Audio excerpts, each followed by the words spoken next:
E aí, pessoal, na área de tecnologia, a gente vive buscando aquele equilíbrio perfeito, sabe? Entre segurança e eficiência. E quando o papo é backup, tem um método que se destaca por ser, bem, diferente: o backup diferencial. Entender como ele funciona não é só útil, não. É, na verdade, essencial para tomar as melhores decisões. Olha só o nosso roteiro de hoje, bem direto ao ponto. Primeiro, a gente vai definir o que é o backup diferencial.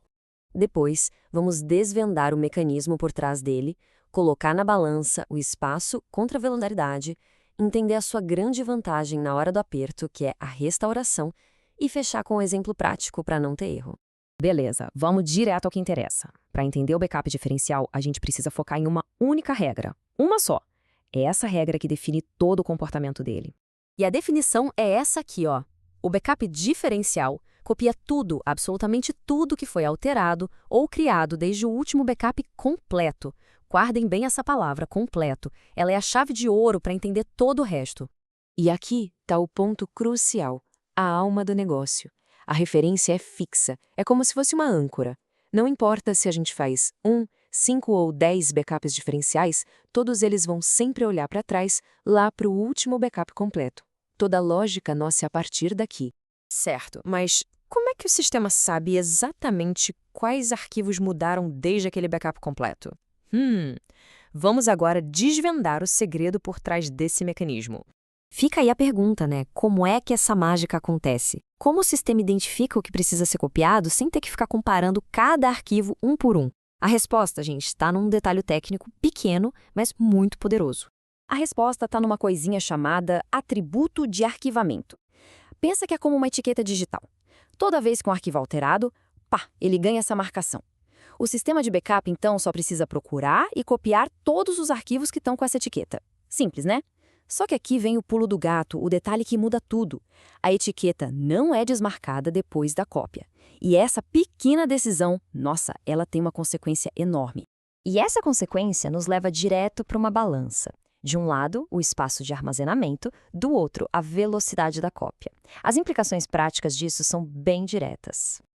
Então, pensa comigo.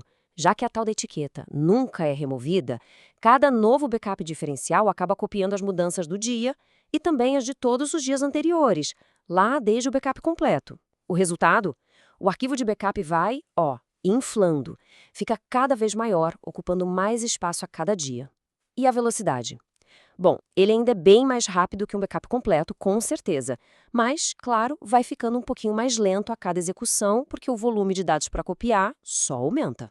E se essa explicação está ajudando a clarear as coisas, que tal considerar se inscrever no canal? Assim você não perde outros guias como este. Mas vamos em frente. Tá, se ele gasta mais espaço e fica cada vez mais lento, por que alguém escolheria um método diferencial? A resposta, meus amigos, está na sua principal vantagem, a hora da restauração. E toda essa vantagem pode ser resumida em um único e simples número: 2. É isso mesmo. Para restaurar um sistema inteiro do zero, a gente só precisa de 2 arquivos: o último backup completo e o último backup diferencial. Só isso. Sem complicação, sem ter que procurar uma cadeia de arquivos ou ficar restaurando um monte de coisa em sequência. A simplicidade e a velocidade nesse momento crítico são um grande trunfo desse método. Essa simplicidade é o que faz toda a diferença na hora do aperto. Se essa dica foi valiosa, deixa um like aí. Ajuda muito o nosso trabalho a chegar para mais gente. Agora, vamos ver isso na prática para ficar ainda mais claro. Para que essa ideia de acúmulo de dados fique absolutamente clara, nada melhor que um exemplo prático. Ver os números em ação, gente, faz toda a diferença. Vamos analisar essa tabela juntos. No domingo, fizemos o backup completo de 200 GB, beleza? Na segunda, alteramos 3 GB de arquivos. O backup diferencial, exatos 3 GB. Até aí tudo certo. Na terça, mais 2 GB de mudanças. E agora, olha o detalhe. O backup de terça não tem 2 GB, ele tem 5. Por quê? Porque ele está somando as mudanças da terça com as da segunda. E na quarta, a mesma lógica. A gente alterou 7 GB, mas o backup diferencial tem 12 GB, porque ele somou esses 7 GB com 5 GB que já estavam acumulados. Ele está sempre olhando lá para o domingo. E essa frase resume perfeitamente o que a gente acabou de ver. O backup diferencial é cumulativo. O arquivo de backup mais recente sempre vai conter todas as alterações que foram feitas desde o último backup completo. Então, a decisão final se resume a isso. O backup diferencial é uma escolha estratégica. É para quem pensa no futuro e fala, olha, eu prefiro gastar um pouco mais de espaço em disco para garantir que no pior dia possível a recuperação dos meus dados vai ser rápida, simples e direta. E para a gente fechar, fica essa reflexão.